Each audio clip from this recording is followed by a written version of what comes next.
Hey, it's Liz D'Alto, and this is the Untamed the Wild Soul Woman podcast. From body image, sex, spirituality, money and relationships, to motherhood, creativity, business, communication, and desire, Untamed the Wild Soul Woman is the place to come for real stories and powerful advice to help you reclaim and redefine womanhood in the 21st century. Hello, my sweet and wild women. I'm interrupting for a quick moment before we get into today's episode to make an announcement that I am so friggin' excited to make. I could barely contain myself, so I'm not going to. My first book, which is called Untame Yourself, Reconnect to the Lost Art, Power, and Freedom of Being a Woman, is going to be available on Amazon for download on November 17th. Not only is it going to be available on November 17th, but you could download it for free November 17th, 18th, 19th, and 20th. In addition to the book, there is a book companion. I have put together some extra content to support you in going through the book, some worksheets on choosing conscious language, on having courageous conversations with people in your life, and a ton of other things. The other thing I'm super excited about is I created a 9-minute morning ritual. So many people, one of the questions I get that I haven't answered yet in a podcast episode is about morning practices or about rituals and incorporating that into your lifestyle. So I created something. There's a bunch of audio downloads, video downloads, worksheets, and then links to other resources, some of my favorite books, other podcasts, other resources that have been useful for me along my journey of reclaiming and redefining my own personal womanhood. So be sure to subscribe. So if you enter your name and email at untameyourself.com in any of the available boxes to enter your email, you will for sure be notified immediately and you won't have any chance to miss out. Or you can also just follow me anywhere on social media, whether it's Facebook or Twitter or Instagram, to make sure that you don't miss out. I'm probably also going to have a contest or two because that's how I roll. I just love to celebrate big things. And a first book is a really big thing. So one last thing before we get into today's show is that I really, really have to thank you. I have been thinking about and dreaming up writing a book for many, many years. And it wasn't until starting this podcast in May of 2015 that it started to become really, really clear to me what to write a book about. So through the conversations on this podcast, through those of you who listen or watch, sending me comments, asking questions, sending me Facebook messages, responding in comments on the show notes and things like that, really has helped me to see what you want, what you need, and what you're really desiring to know more about. So whether you had any idea or not, your participation in this podcast as a listener or as a watcher has been a really significant contribution to the book. So it's my book, but it's your book too. I cannot wait to share it with you. And that's all. Thank you so, so much for being here with me and continuing on this journey. And now over to today's episode.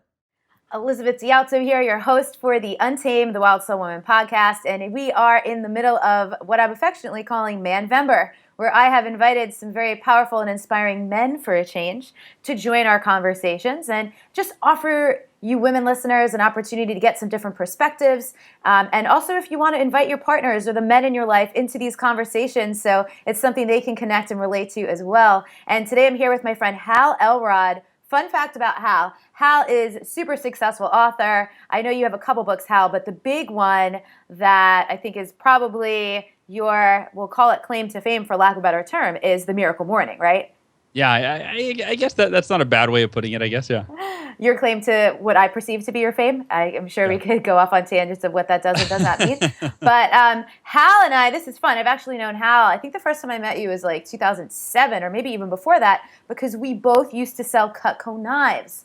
That's now, right. Most of the time when I meet people who sell Cutco, they had, maybe some mild success. But, I did relatively well, but compared to Hal, not even close, because he used to just dominate the company. So, but it's cool. We were reunited via some mutual friends and then at an event in the beginning of this year of 2015. So it's just so cool to see how far Hal has come, the amazing things he does. He runs a live event. What's the name of your event?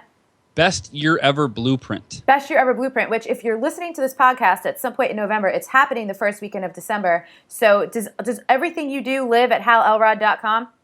Yeah, kind of. I mean, you're better off to go bestyeareverlive.com. Cool. And we might open up some, it depends. I mean, probably the is event it sold out already? Okay.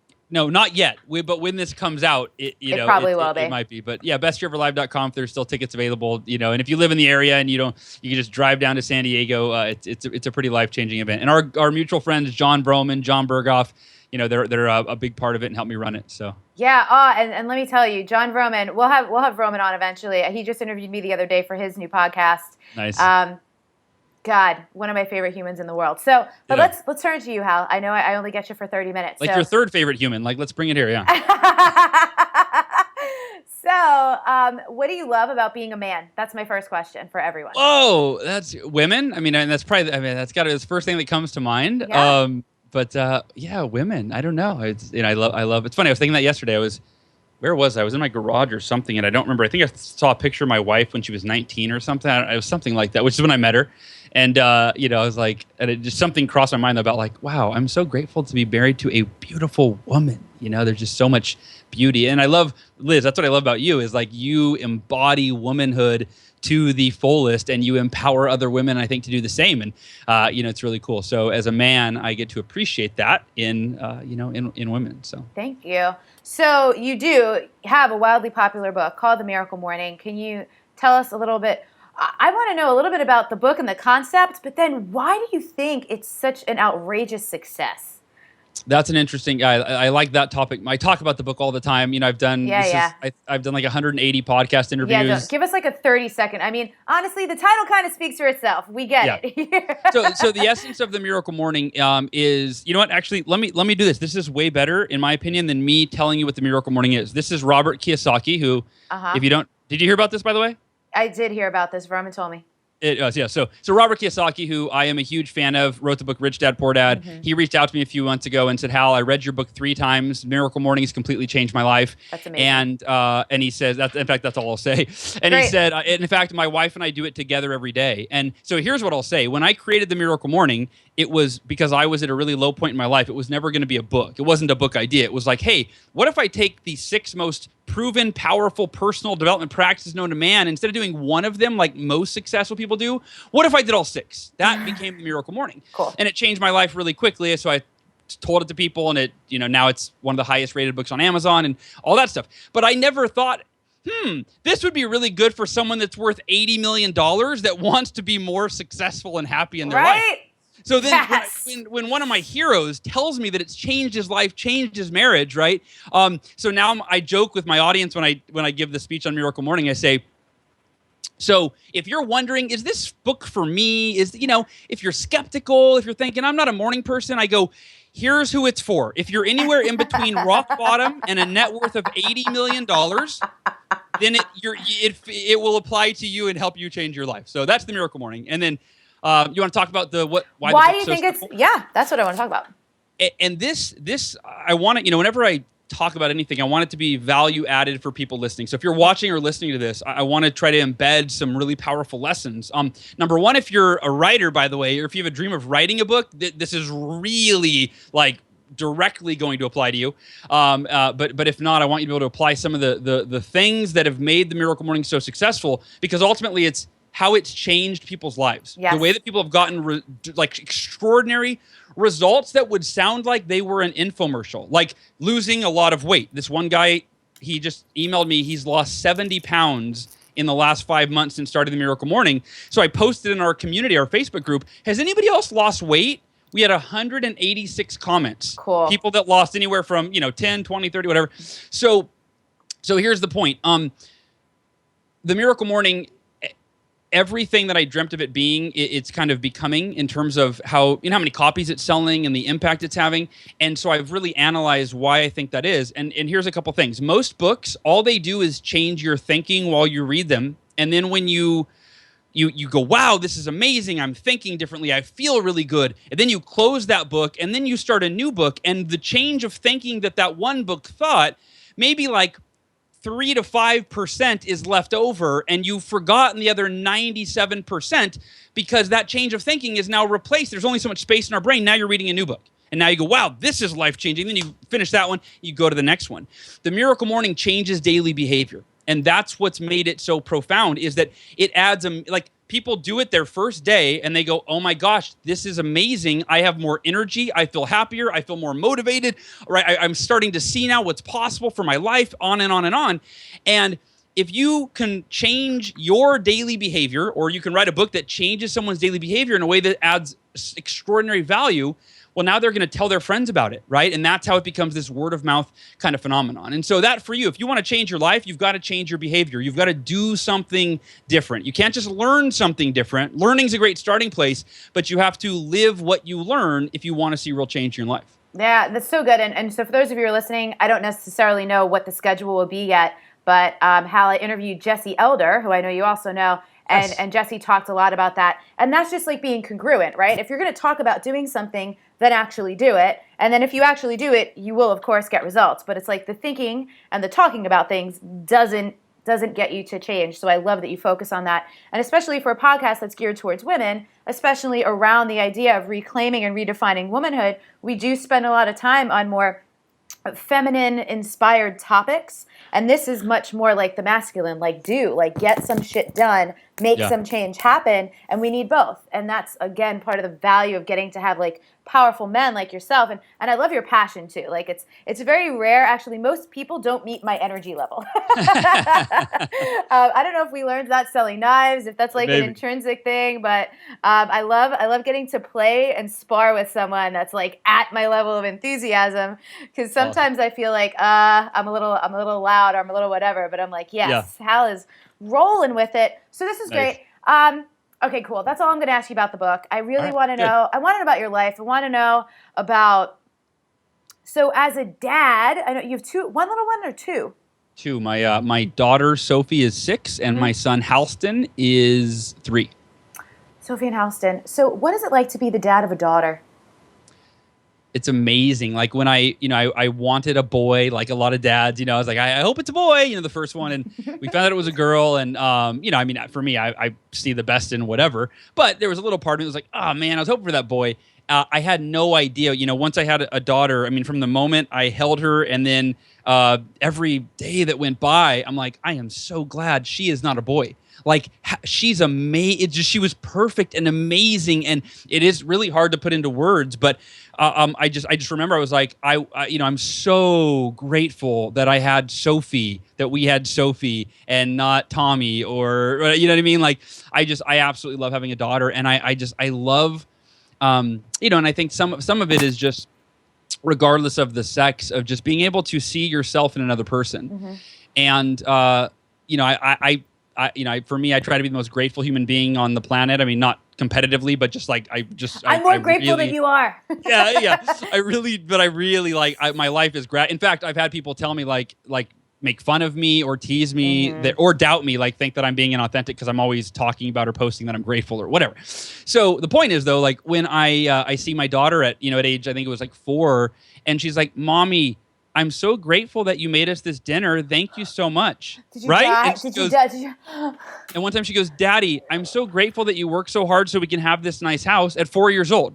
And I'm like, you're sometimes doing you see yourself and your kids and you're like, shit, I'm really messing up, but those times are really special. That's amazing. So I'll ask another question that, it's not positive necessarily, but what terrified you about having a daughter? Was there anything that came up for you that you were like, oh God? Not anything particular to the sex, but just having. So I'm not one where I'm like, oh no, she's gonna date one day. Like for me, I accept life before it happens. Like whatever's gonna happen in life, it's gonna happen. I'm gonna make the best of it, right? And so so having a child though, I'm like, what if I totally screw it up? Like what if I don't know how to be a dad, So I think there are those big picture fears. And then if I can share like this, I've been interviewed on some parenting podcasts, and I think the greatest lesson that I've learned is that your children are a reflection of you. Right. That if you want to be a phenomenal parent, reading parenting books is good, but that should come after you read books like The Miracle Morning. But like books that improve you have to become the best version of yourself to be a good parent. You have to become emotionally intelligent to be a good parent. If you're all screwed up, which most people are, like no offense, but most of us have a lot of issues from our childhood and this stuff.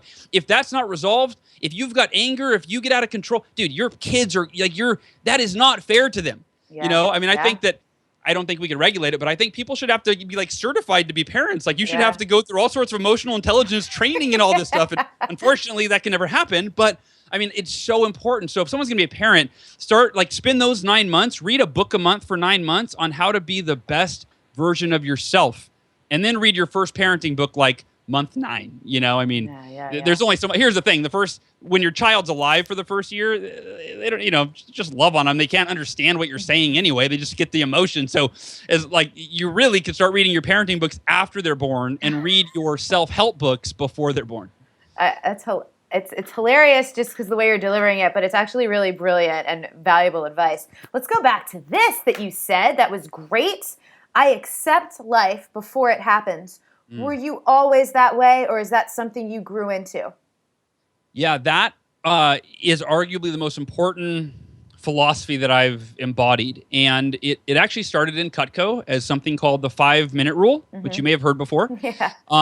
I'll circle back to that, what that is in a second. But so my story, and here's the quick version. But when I was 20 years old, I was a year and a half into my Cutco career, and I was breaking a lot of records. So I was always asked to speak at all of the events. And I spoke one night, driving home that night in my brand new Ford Mustang, which I had bought 3 weeks earlier, just to give people a visual. It was a white Ford Mustang, which was like my dream car that I could afford at that time, right? Like the Ferrari was a ways off. But I was driving home. I was hit head on by a drunk driver at 70 miles an hour. And a Chevy truck, much bigger than my little Ford Mustang. My car spun off the drunk driver, and the car behind me crashed into my door at 70 miles an hour, full force. And I broke 11 bones on this side of my body. I bled to death. I was dead for 6 minutes. I was in a coma for 6 days. And when I came out of the coma, doctors said I would never walk again, and I had permanent brain damage.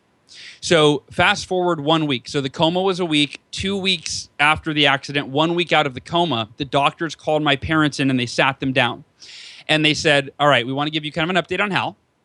Physically, he's made it through the worst. His vitals are good. Because I flatlined 2 more times in my coma. I mean, it was really touch and go. They said physically, he's stable. The healing begins. We don't know what the future holds. He may never walk again. We're concerned, though, that mentally and emotionally, Hal is in denial and kind of delusional. They said because every time we see Hal, whether it's his doctors, his nurses, he's always smiling and laughing and joking. And they said, that's not normal for a 20-year-old young man that's being told he's never going to walk again. So they said, we've seen this before where his reality is so painful, so difficult to accept, so unimaginable that he can't accept it, so he's checked out. And he's just in la-la land like, everything's okay, right? And one day they said he's going to have to face it, and it's going to hit him hard. He needs to go through those emotions. He needs to feel sad and depressed and angry and scared. He needs to go through that in the safe environment so that we can help him through that and the emotional healing can begin. So my parents were concerned. They came in, and my dad actually came in. I'm sitting in my hospital bed. Now keep in mind, this is 2 weeks after the crash. Like my arm is up in a sling. I've got metal rods in my leg. My hips broken in 3 places. And I'm like watching Oprah or something on the TV. My head's all shaved. And my dad explained the doctor's concerns, and he said, Hal, how are you really feeling? I know that when your friends are here, you're laughing, you're smiling, you're joking, you guys are telling stories, you're reminiscing. But when the lights go out at night and it's just you and you're processing that you may not walk again, we believe we were hoping for the best, but you might not walk again. How are you really feeling? It's okay to be sad and angry and depressed and scared, but you need to talk about it, feel it. And I could tell my dad, like his eyes were red. They were welled up. He was, about to cry or had just finished crying. I mean, I'm looking at him and I could tell like it's hard for him to even ask this question.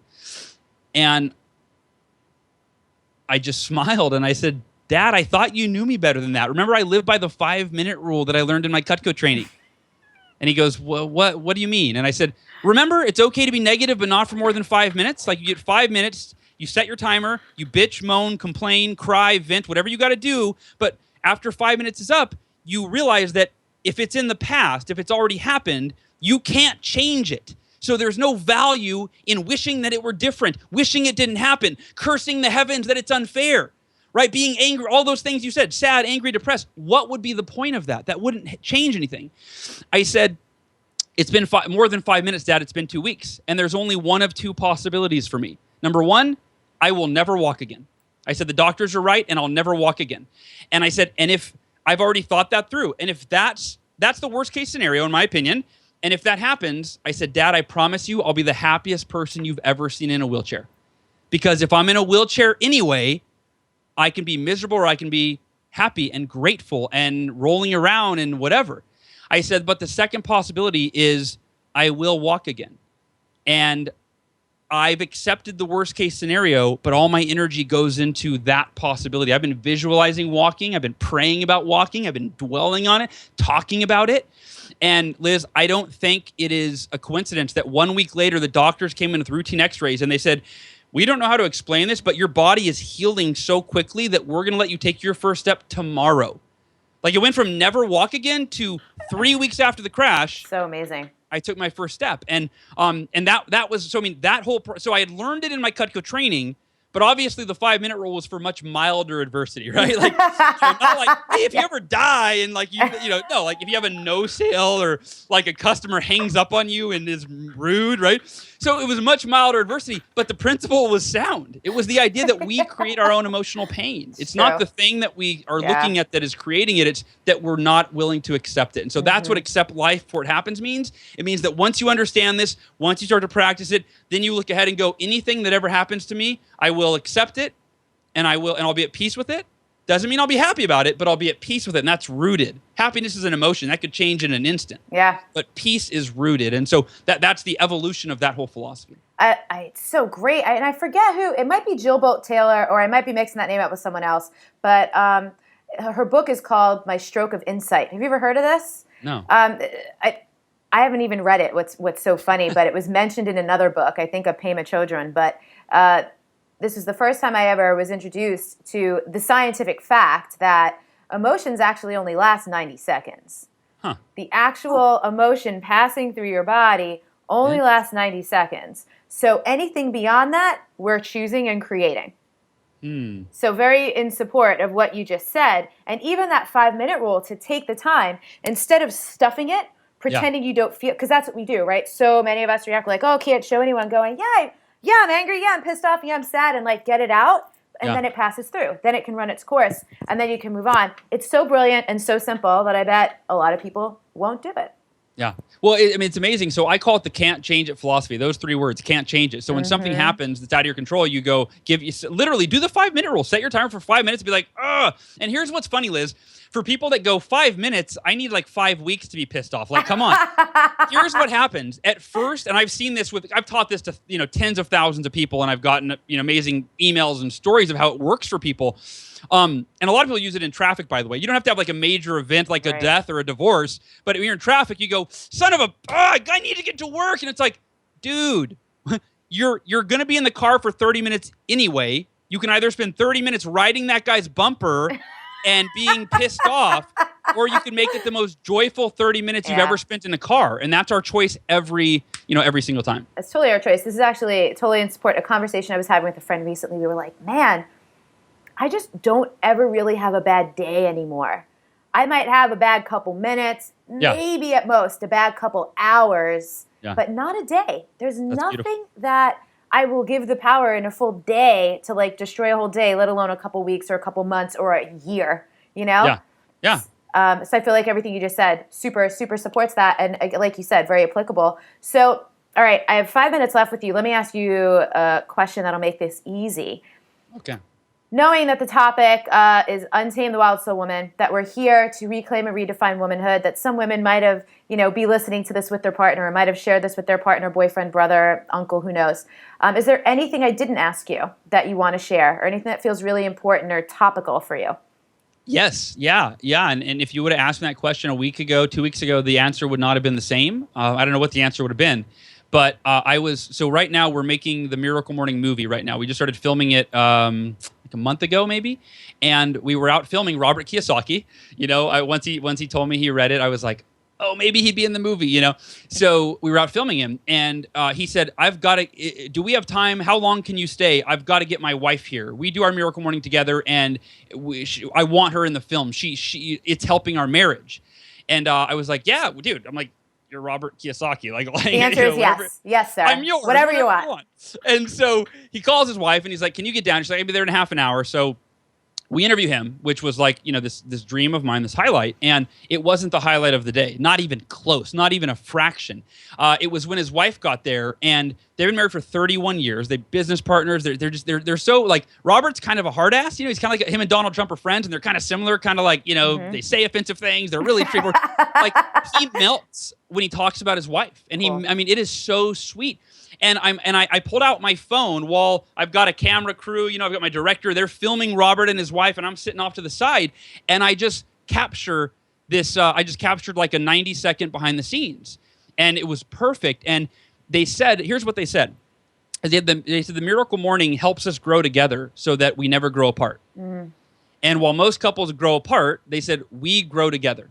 And I sent that to my wife. I texted to her right away. And I've been trying to get my wife, Ursula, to do the Miracle Morning for 5 years. But most of that time she's been up throughout the night with one of our babies, right? And B, when, it's me pushing it. She's different, totally different. She's like, I don't have to, stop telling me I need to do this Miracle Morning. Right? Don't tell me what to do. Exactly. Yeah. And I know that, but we just, You still try. Exactly. So long story short, I sent her that, and I wasn't sure of the response. I thought it might be like, oh, gee, are you trying to get me to do, right? She goes back and she goes, I want us to grow together. Why don't we start doing the Miracle Morning? Excellent. And I was like, yes, that's so cool. So we have been doing the Miracle Morning for, I think it was like our 8th day yesterday. And in the first week, it has transformed. Like, we already had a great marriage. It has deepened and transformed our connection. It's interesting. Like, it was surprising, and at the same time, it was like, oh, well, this is what it does for everybody individually. Yeah. So why wouldn't it do it for us together? But we're meditating while we're skin to skin, and I'm holding her, right? Yeah. We're reading our affirmations to each other and adding to them. We're reading books, and then we're discussing. We're journaling, and then it has been so profound. And so I said, sweetie, let's co-author the Miracle Morning for Couples with Robert and Kim Kiyosaki. So I have not heard back from them yet, but I really believe that the Miracle Morning for couples, like in this way, that it'll be probably a year or more before it's even possible as a book. But I believe we can save millions of couples from divorce. Yeah. And we can take millions of mediocre marriages and make them amazing. So that's been really, really just so special for me in the last week. It's brilliant. So 2 of the other people I interviewed for Man Month or Manvember were Jordan Gray and my friend Andy Drish. I don't know. I think you know Jordan. I don't know if you know Andy. But we talked about relationships. And so this concept of growing together so you never grow apart is so brilliant. Because with my partner Mike and I, we do a lot of this. Like, we both have coaches. So we always joke how it's like double the investment. Because Nice. I'll go to a weekend with Jesse or get off a call with Jesse. He'll go to a weekend with Siobhan or get off a call with Siobhan. And then we're like, all right, what'd you learn? And then we're sitting down and we're exchanging notes and same thing, like all the different practices whenever we're gathering, whatever we're doing, to even just come together in that way. And even if you're not, even if it's not totally in alignment, like she might take it one way, you might take another. She might like to meditate this way, you might like to do it that way. But you're staying on the same path, right? Yeah. Because in my work, I work with so many women who are in relationships they either don't want to be in anymore. And one of the number one reasons is they're growing and their partner isn't. Yeah, yeah. And it's like, how do we do this? And this is cool because this is a simple entry point to be like, hey, will you try this thing with me? We could do it for a couple days and see what happens. And then the work just speaks for itself. So, I love that. And how much fun would that be to co-author the next one? So hopefully that comes through. What's the time frame on the movie? When's that going to be out? It's probably like a 12-month project. Cool. It's a big deal. It started out as like a small vision for what it was going to be. And then I got, Pat Flynn, who is like one of my favorite podcasters in the world. He had me on his show. He said, I'm not a morning person, Hal, and I was like, oh, how am I going to convince him to be a morning person? He's like a 7-figure income earner, marathon runner, like great dad, and he sleeps in till his kids wake him up. How could I change it? And then he turned around and I said, you want to be in the movie? So now we see it as like the goal is, I'll just speak this into existence, right? Yeah. We've got Robert Kiyosaki, James Altucher, John Lee Dumas. These are who are people that are in it so far. Pat Flynn, Chandler Bolt, all these people in it so far. But I now see it as anyone that is an influencer, a thought leader that believes in the power of morning rituals, which is, so Tony Robbins, I really want to have in the film. Richard Branson, I really want to have in the film. Tim Ferriss, I really want to have in the film. So we got to get you some women in the lineup, dog. And women, yes, and women. That is true. That is actually something my filmmaker just created the first draft of the trailer, and he sent it to me. He's like, "What do you think?" And I'm like, "What? We forgot to film women." I'm like, so no, we absolutely have to get some women in there. Cool. Amazing. Well, congratulations. And I love, you just said something, and I'll wrap up on this thought, how like this dream that started as a small thing, like expanded to be much bigger. And I feel like that just says a lot about who you are, because I feel like everything you do does that, right? It's like, oh, this is just my idea, but like the power, the passion, the consistency, the commitment that you put behind everything, and just like those things you said, like accepting life before it happens, like constantly living in gratitude. I feel like it's just like, duh. Of course it's going to explode. Of course it's going to go amazingly, because like that's pretty much just how you roll. I can't imagine any other result happening for you. So congratulations on the way you do life. Thank you, Liz. And for anyone listening, by the way, just know that I doubt myself every day. I have fear every day, insecurity every day. Like, you know what I mean? Like, I don't show up and be like, yeah, I'm the freaking man, and everything I touch turns to gold. I'm like, I hope people like this. And I hope, you know what I mean? Like, so yeah, so if you're sitting here going, wow, Hal's doing all this, but you're like, I don't know about me. No, dude. I every day wake up and I fight the inner doubt every single day. Yeah, I'm raising, if you're listening, I'm raising my hand. If you're watching, you see it. But like, yeah, we all do. It's not a matter of whether or not you feel fear. It's a matter of what you do when you feel it. So glad that you keep moving forward, friends. So thank you so much. HalElrod.com. We'll also put links to everything else that you mentioned here. Any other books, Robert Kiyosaki, your event, all that fun stuff. So thank you so much. I know you're super busy. We appreciate your time, and I will talk to you later. Been a blast, Liz. Bye. So from my unique bias perspective, I feel like how women's sexuality is one of the most shamed things in the Western world about being a woman. I feel like men's emotionality is the most shamed thing. It's like, don't feel negative emotions or at all, be as stoic as possible. And I think that a lot of, the male equivalent of what would be like Cosmo level advice is stuff like, instead of being assertive and feeling your feelings and being honest in your relationship, it's like, just go to the gym more, just sweat. Right, yeah. It's like, just harden yourself further so those emotions can't seep out anywhere past your crazy jacked muscles.